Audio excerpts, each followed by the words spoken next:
ধন্যবাদ নাফিসা। একেবারে কাউন্টডাউন কিন্তু শুরু হয়ে গেছে। বিজেপির পরিবর্তন না তৃণমূলের প্রত্যাবর্তন, অর্থাৎ তৃণমূলের উপরে ভরসা রাখবে বঙ্গবাসী, সেটা কিন্তু আর কিছুক্ষণ বাদেই জানা যাবে। বাংলাদেশ সময় 8:30টার সময় কিন্তু গণনা শুরু হয়েছে এবং আমি তোমাকে সার্বিক চিত্রটা দেখাই। সেই সার্বিক চিত্রটা কিন্তু কড়া নিরাপত্তায় মুড়ে ফেলা হয়েছে চারদিক। এবং এর সাথে সাথে বলে রাখি, এখনো যে ট্রেন, যে হাওয়া দেখা যাচ্ছে, সেখানে কিন্তু সবেমাত্র পোস্টাল ব্যালট গোনা হয়েছে, অর্থাৎ যারা ভোটের আগে ভোট দিয়েছিল সরকারি কর্মী, এরপরে কিন্তু আস্তে আস্তে ইভিএম খোলা হয়েছে। সেই ইভিএম এ কিন্তু যে ট্রেন্ড আসছে আস্তে আস্তে, বা প্রাথমিক আভাস আমরা যেটা পাচ্ছি, 293টা আসনের মধ্যে কিন্তু বিজেপি প্রায় 115টা আসনে এগিয়ে আছে। তৃণমূল কংগ্রেস অর্থাৎ মমতা বন্দ্যোপাধ্যায়ের দল কিন্তু 106টা আসনে এগিয়ে আছে।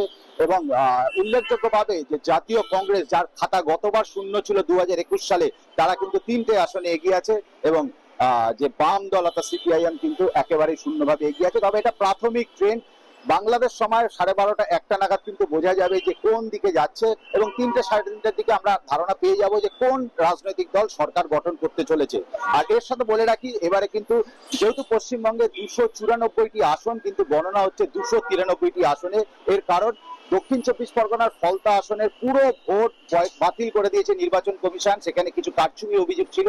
সেই ভোট হবে 21শে মে, তার ফল হবে 24শে মে। কিন্তু তার এটা বাদ দিলে, অর্থাৎ ফলতা আসন বাদ দিলে, একটি আসন বাদ দিলে 293টি আসনের সরকার গড়তে দরকার 146টি আসন। এবং সেইখানে দাঁড়িয়ে এখনো মোটামুটি যে ট্রেন্ড, সেখানে কিন্তু কিছুটা হাড্ডাহাড্ডি লড়াই চলছে। সর্বশেষ তথ্য কলকাতা থেকে আমার কাছে এটাই থাকছে। জি, ধন্যবাদ আপনাকে আমাদের সঙ্গে যুক্ত হবার জন্য।